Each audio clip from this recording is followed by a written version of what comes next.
Hi, my name is Michelle. For those of you who don't know me, I think it's important that I give you a quick introduction. So, I started my fashion career back in 2005. Yes, this was a long time ago. But my first breakthrough was really when I won a few awards for my design work back in 2008. And this was in Malaysia, it's where I'm from. So, I started out as a fashion designer, and then I quickly came to realize that there is so much more to fashion when it comes to connecting yourself, when it comes to creating the image that you want. And that's when I ventured into fashion styling, image consultancy, and I was doing a lot of personal shopping. And through this experience, I actually learned that these real people that I've styled, they come from all walks of life, and everybody is just trying to embrace fashion and trying to achieve that confidence. So I became very obsessed with psychology, human behavior, and then I start to realize that, this is actually my purpose of why I'm doing this particular module, which is very much what I believe in. So for those of you who follow me long enough on social media, you would know that I'm an advocate of self-development and transformation. And so this module actually encapsulates all these experiences that I have in order to make fashion make sense. So I hope that you will come along with me in this journey and see fashion in a new lens.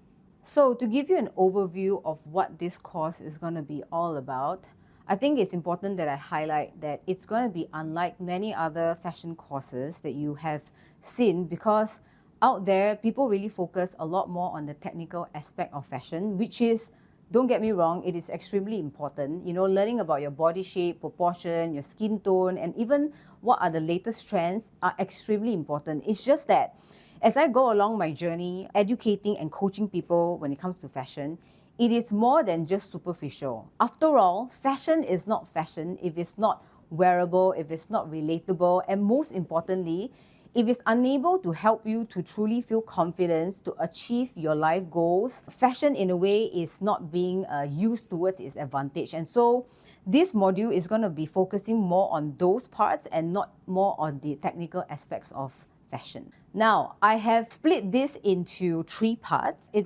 I will call it the triple A's to unlocking your confidence in fashion. So the first A actually is awareness of style. So in awareness of style, essentially, you're going to learn about the art and science of first impression and how do you actually form social perception of people based on what you wear. It's a lot that's got to do with your non-verbal cues. I think this is the foundation before you even step into the part of creating your signature style, which is what image creation is all about. And then in part 2, we talk about the acceptance of style. I think this is where it becomes a little bit interesting, and this is where it kind of differentiates from all the other courses that you have, because this is where you learn about how your personality type, your preferences, how does it translate to the behavior that you have in terms of your dressing. And this also gives you a clue on how other people, what they wear, what kind of cues are they sending to you. This kind of helps you to understand people better on the surface level, which is pretty important, because sometimes we make all this judgment, but we want to make a more accurate judgment. So clothing choices are one way that you can do it. It is also important for me to mention that acceptance of style is where you can express yourself authentically. And so this is in a way linking back to how do you enhance your emotional intelligence, which is more about your self-awareness, self-regulation. And then eventually, if you understand how you can dress yourself to send the right message and also read from other people, this enhances your social intelligence. And now the part 3, which is actually the most exciting part for me, but it's also the most gruesome, because it was a very complex theory that I have to simplify it. But this, I think, is the highlight of the entire program, and this is what I call the adaptation of style. So once you have the awareness, once you're able to accept and express your authentic personal style, this is when you can step into the realm of social engineering, where you adopt different styles to meet your potential. At the end of the day, I think what unlocking true confidence is all about is to own your power and to know what are the other potential out there that you could meet in terms of your image creation. So this course is for those of you who, obviously image consultant, fashion stylist, you can benefit a lot from this because I'm sure all of you out there already know the technical aspects of styling someone, but this would just go on a deeper level to linking it to somebody's inner values and persona. So this is a course that is for anyone who wants to gain a more professional perspective of what it's like to see from a lens of a professional stylist or image consultant with the hint of psychology. So in short, I hope that you would consider to enroll yourself as you expand your realm of fashion and really relearn what it's like to express yourself authentically and to reach your potential through fashion styling. So, how can fashion psychology help you to unlock your confidence? Now, I think this is a blanket statement out there because obviously, not just through fashion that you are able to unlock your confidence. I think there is a lot when it comes to what you need to do in order to boost your self-esteem, in order for you to be truly confident. All those hard work are definitely essential. It's just that for people who kind of have this sense of like, they still don't get assurance, they still don't feel empowered to look or feel a certain way, perhaps fashion is something that they have not looked into. And so I think before I speak a little bit about this, it's important that we look at actually what confidence truly means. So if you were to Google this definition, essentially confident means that you have this feeling or consciousness of your own power. You're very aware and you have this self-belief that you're able to do a certain thing. So I think if you have the right fashion knowledge and you are very self-aware on what kind of impression you're forming, what kind of message you're sending out with what you are actually wearing and how people actually perceive it, this can help you to take control. This can help you to control how you present yourself and how other people perceive of you. I think it's also important that I mention, if you heard of Robert Greene, if you don't know, highly check him out because he wrote a book that is very famous, obviously, The Laws of Human Nature. This is where he actually talks about how, as human beings, it is our human nature to form judgment about people. We are very visual creatures. We are descendants of the primates. You know, as much as sometimes we have this saying that don't judge the book by its cover, it is who you are. Most of the time, we do judge people based on what we see because as human beings, it's very normal for us to want to put meaning to things, especially when we have our own biases in which will form how we actually think of someone. And this is to say that many people have this kind of social connection. So if you are able to take control of it, this will go towards your advantage in helping you to feel more confident. So some of the examples that I wanted to mention is, first and foremost, you need to see fashion as it's a way for you to express your authentic self, right? So a lot of times people want you to truly be yourself. This is how you can actually be congruent and express yourself in a very authentic way. So fashion definitely helps you to do that, which is why some people, they have very strong signature or personal style that people will just get it when they first see them. So they form a very strong impression from there. The second thing, which is actually one of my key takeaways, is that fashion itself is sort of like a cognitive priming, meaning to say, when you wear a certain thing, it kind of shapes your unconscious mind of who you could be. So to give you an example, certain colors, certain cut that you wear, when you look at yourself in the mirror, you will feel a certain way. And this, if you're not very sure of, actually dictates the kind of behavior and the rest of the attitude that you have for the rest of the day. And so it is very powerful in that sense that it can go into your subconscious or unconscious mind.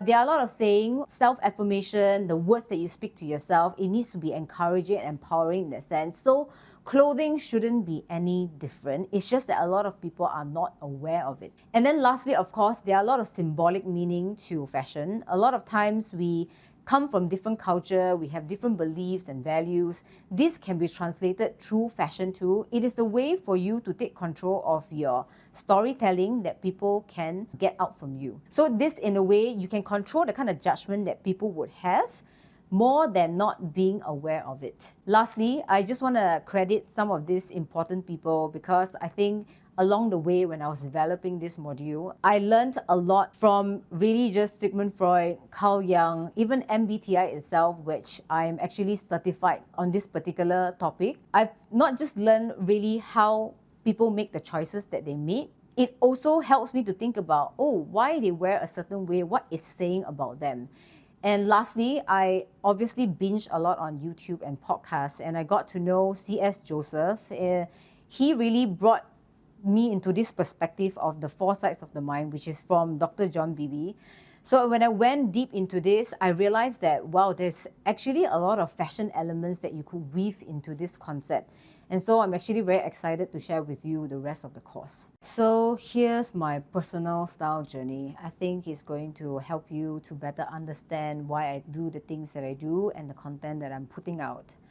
So I first started out my fashion journey, I would say when I was 11 years old, when I discovered these books of illustration, just fashion illustration. I was very amazed by it. And I think from young, I've always been very introverted. I never really behave like a normal kid where they will play at the playground and they will be like very sporty and stuff like that. So for me, it's always been something that is quite in my own inner world. So I've discovered all these fashion illustrations and I've wanted to draw like that. And so that is when I started to realize that, wow, people can actually look a certain way with what they wear. And that's how I got into fashion as a whole. So if you follow me long enough, you would know that I have this very edgy, provocative, very RBF and intimidating kind of persona. It's what I have created this image for myself. So how this all came about, it's because I think as I was growing up in my teens, that's when I first discovered rock and roll music and learning about the darker side of fashion, about looking mysterious, all the goth emo looks, right? I think one point of time during our teenage years, we are all experimenting with ourselves. We're trying to find a style that would help us to project our individuality. Or for some people, they would dress in order to belong to a certain group. So for me, it's always been different. I have been the rebellious one all throughout in my childhood, up to my teens, and even when I got into fashion, I've always wanted to stand out from the crowd. I didn't want to just conform to society and wear the things that people expect me to wear. I can say that it has brought me a lot of upside as well as a lot of downside, because this is where I start to realize that, wow, your image actually holds a lot of power and control. It can actually influence the people around you to help you to get whether or not what you want or not get what you want. And so I became very sensitive to aesthetics as a whole, not just on myself, but on other people. And I think this sensitivity actually is my strength as I went on helping people to find their confidence, helping people to dress a certain way, to help them to look good, feel good. My sensitivity got me to feel their insecurities, to feel their fear, why they don't wear the things that they wear, or why do they wear the things that they wear. It's a lot that's got to do with their ego and their comfort zone and a lot of things that they are not very conscious about. Why this pains me when people are not aware of how fashion can empower them is because there are many missed opportunities. This is something that I've experienced for myself. I have been stereotyped in a way. I have been, in a way, judged by people that it does not resonate with what I feel on the inside. It is not what I want to project. And then I quickly realized that actually it's based on my dressing. It's based on the first impression that I made. So through a lot of these failures, through a lot of this self-reflection, whether it's myself or with my clients, I got to know like, wow, every single thing that you put on yourself, there are cues, there are messages, there is a way for you to decode it and take control of it. So I think fast forward through this journey, I think what really helped me now the most is after acquiring this knowledge, after having this awareness, I'm able to feel a lot more confident in the things that I do, why I wear the things that I wear, and also helping many others to achieve that. And so I hope that you will come along with this journey and truly see how your style can evolve and take you to a better place, because comfort zone is always a beautiful place, but there is always no growth. So I hope that you would get all these insights from going through this journey with me.